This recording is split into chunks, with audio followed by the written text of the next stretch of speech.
बिस्मिल्लाहिर्रहमानिर्रहीम अस्सलाम वालेकुम। प्यारे दोस्तों, मैं हूं शाहिद पठान और आप देख रहे हैं अपना प्यारा यूट्यूब चैनल नूरे हदीस। दोस्तों, आप में से ज़्यादातर लोगों ने यहूदी और इस्लाम धर्म के बारे में ये बात तो ज़रूर सुनी होगी कि इन दोनों ही मजहबों को मानने वाले लोग अपने अपने एक मसीहा का इंतज़ार कर रहे हैं। यानी इन दोनों ही मजहबों में ये कॉन्सेप्ट पाया जाता है कि हमारी ये दुनिया ख़त्म होने से पहले हमारी इस दुनिया में हमारा एक मसीहा ज़रूर आएगा। एक ऐसा मसीहा कि जो ना सिर्फ पूरी दुनिया से जुल्म सितम और बुराइयों को ख़त्म कर देगा, बल्कि हमारे ही धर्म की पूरी दुनिया में एक ऐसी बड़ी और ताकतवर सल्तनत कायम करेगा कि जहां पर अमन और इंसाफ का बोलबाला होगा। मगर ये मसीहा कौन होगा, कब आएगा, कैसे आएगा, क्यों आएगा, इस तरह की तमाम चीज़ों में ये दोनों ही मजहबों के लोग अलग अलग राय रखते हैं। मगर आप में से ज़्यादातर लोगों के लिए सबसे ज़्यादा हैरानी की बात तो ये होगी कि इस तरह का ये कॉन्सेप्ट सिर्फ इन दोनों ही मजहबों के साथ ख़ास नहीं है, बल्कि इसी तरह की चीज़ें तो हमारी दुनिया के लगभग सभी मशहूर धर्मों में पाई जाती है। अब मजहब चाहे इब्राहिमी हो या फिर गैर इब्राहिमी, प्यारे दोस्तों, हम आपको बता दें, इब्राहिमी धर्म यानी इस्लाम, ईसाई और यहूदी, और गैर इब्राहिमी धर्म यानी जितने भी बाकी के जो धर्म हैं वो सारे गैर इब्राहिमी हैं। और आज की इस वीडियो में भी हम आप लोगों को हमारी दुनिया में पाए जाने वाले लगभग सभी मशहूर धर्मों के इसी तरह के ही मसीहाओं के बारे में बताएंगे कि जिनका इंतजार अलग अलग धर्मों के लोग पिछले हजारों सालों से करते आ रहे हैं और जिनसे अलग अलग धर्मों के लोगों को ये उम्मीद है कि वो दुनिया में आकर हमारे धर्म का बोलबाला करेंगे। सबसे पहले शुरुआत करते हैं यहूदी धर्म से ही। यहूदियों के मुताबिक उनके आने वाले इस मसीहा का नाम उनकी किताबों में योबेल या फिर होबल बताया गया है। इतना ही नहीं, उनका ये आने वाला मसीहा उनके मुताबिक हजरत दाऊद अलैहिस्सलाम की नस्ल से होगा। यही वजह है कि यहूदियों के बहुत सारे लोग अपने आने वाले इस मसीहा को मसीह बिन दाऊद के नाम से पुकारते हैं। बड़े बड़े यहूदी स्कॉलर्स की माने तो उनका आने वाला ये मसीहा ना सिर्फ एक बड़ा पॉलिटिकल लीडर होगा, बल्कि एक काबिल मजहबी रहनुमा भी होगा, जो यहूदियों के मुताबिक फ्यूचर में यानी भविष्य में पूरी की पूरी दुनिया में खुदा की सल्तनत कायम करेगा। इतना ही नहीं, ये यहूदियों की हर मोड़ पर रहनुमाई करेगा और हर जुल्मों नाइंसाफ़ी से इनको नजात दिलवाएगा। हाँ, वैसे तो यही जुल्मों और नाइंसाफ़ी करते रहते हैं और यहूदियों के सारे दुश्मनों को भी हमेशा हमेशा के लिए फना कर देगा। प्यारे दोस्तों, आज की हमारी दुनिया के अलग अलग इलाकों में रहने वाले यहूदी अक्सर यरूशलेम शहर जाकर दीवारे गिरिया के पास खड़े होकर रो रो कर अपने मसीहा के आने के लिए दुआएं करते हैं। साथ ही साथ वो हैकले सुलेमानी की दोबारा तामीर को लेकर भी दुआएं करते हैं, क्योंकि जाहिर है इन लोगों के मुताबिक इनके मसीहा के आने के लिए सबसे बड़ी रुकावट हैकले सुलेमानी का ना तामीर होना है। उनके मुताबिक जब ये लोग हैकले सुलेमानी को बनाने में कामयाब हो जाएंगे, तब ही उनका ये मसीहा हमारी इस दुनिया में आएगा, वही मसीहा कि जो पूरी दुनिया में यहूदियों की हुकूमत को कायम कर देगा। अब बात करते हैं ईसाई धर्म के बारे में। बिल्कुल यहूदी धर्म की तरह ही ईसाई धर्म में भी भविष्य में आने वाले एक मसीहा का कॉन्सेप्ट पाया जाता है, और ये मसीहा कोई और नहीं बल्कि वही हजरत ईसा अलैहिस्सलाम हैं कि जिनको ईसाई धर्म के लोग मानते हैं।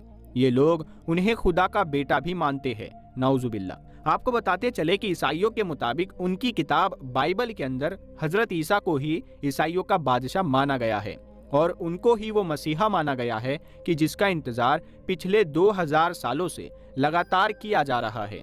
ईसाइयों के मुताबिक क्योंकि हजरत ईसा अलैहिस्सलाम का ताल्लुक भी दाऊद अलैहिस्सलाम की नस्ल से था, और जाहिर है जैसा कि मैंने आपको पहले भी बताया कि यहूदियों का भी यही दावा है कि जो मसीहा आएगा वो हजरत दाऊद अलैहिस्सलाम की ही नस्ल से होगा।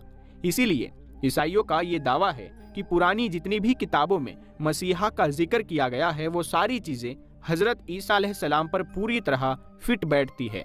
अब क्योंकि ईसाइयों के मुताबिक आम लोगों के गुनाहों के कफ़ारे की वजह से ही हजरत ईसा अलैहिस्सलाम ने अपनी जान गंवाई थी, और हमारी दुनिया के आखिरी दौर में एक बार फिर से हजरत ईसा अलैहिस्सलाम ना सिर्फ वापस आएंगे बल्कि पूरी दुनिया से जुल्म सितम और नाइंसाफ़ी को ख़त्म कर देंगे, उसी जगह पर अमन और इंसाफ को कायम करेंगे।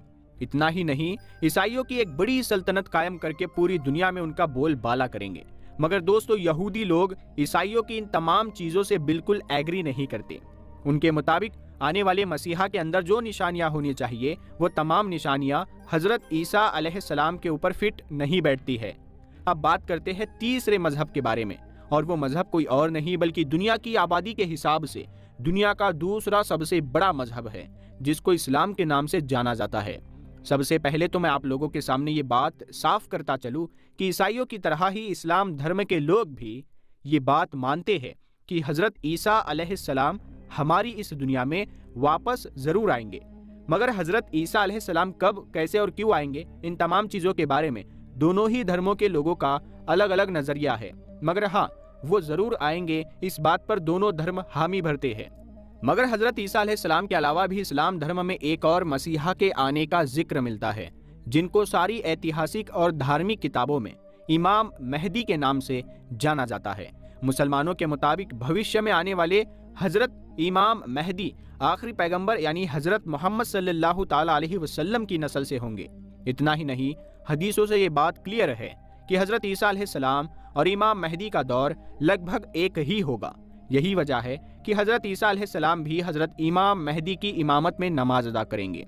हजरत इमाम मेहदी आखिरी दौर में न सिर्फ दज्जाल जैसी खतरनाक चीज से मुकाबला करेंगे, बल्कि पूरी की पूरी दुनिया में एक ऐसी सल्तनत कायम करेंगे कि जिस सल्तनत में सिर्फ और सिर्फ अमन और इंसाफ होगा।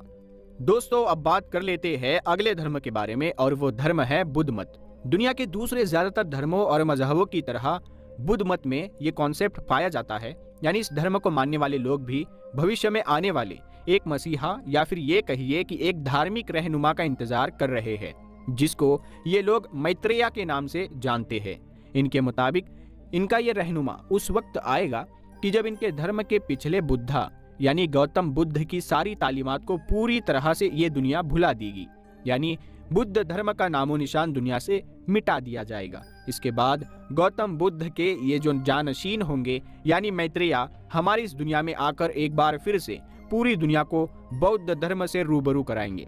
बौद्ध धर्म के स्कॉलर्स के मुताबिक हमारे इस दुनिया के बनने से लेकर खत्म होने तक यानी पूरी दुनिया के इतिहास में 5 बुद्ध को जन्म लेना है, जिनमें से 4 बुद्धा जन्म ले चुके हैं। इनके मुताबिक इनके धर्म के जो चौथे बुद्धा थे उनका जन्म 563 बीसी के करीब में हुआ था, और ये वही थे कि जिनको आज के दौर में हम सब लोग गौतम बुद्ध के नाम से जानते हैं। बात करें अब अगर इनके 5वें बुद्धा के बारे में, तो इनके मुताबिक इनका जन्म उसी वक्त ही होगा कि जब हमारी पूरी दुनिया से गौतम बुद्ध की तालीमात को पूरी तरह से खत्म कर दिया जाएगा। यही वजह है कि वो एक बार फिर से इस दुनिया में आकर पूरी दुनिया को गौतम बुद्ध से रूबरू कराएंगे, और इस तरह से एक बार फिर से पूरी दुनिया में बौद्ध धर्म का बोलबाला हो जाएगा। अब बात करते हैं हिंदू धर्म के बारे में। दुनिया के दूसरे धर्मों और मजहबों की तरह हिंदू धर्म में भी इसी तरह का ही एक कॉन्सेप्ट पाया जाता है। हिंदू धर्म को मानने वाले लोग पिछले हजारों सालों से अपने एक मशहूर देवता यानी विष्णु के 10वें अवतार के, जिसको कल्कि के नाम से जाना जाता है, उसका इंतजार कर रहे हैं।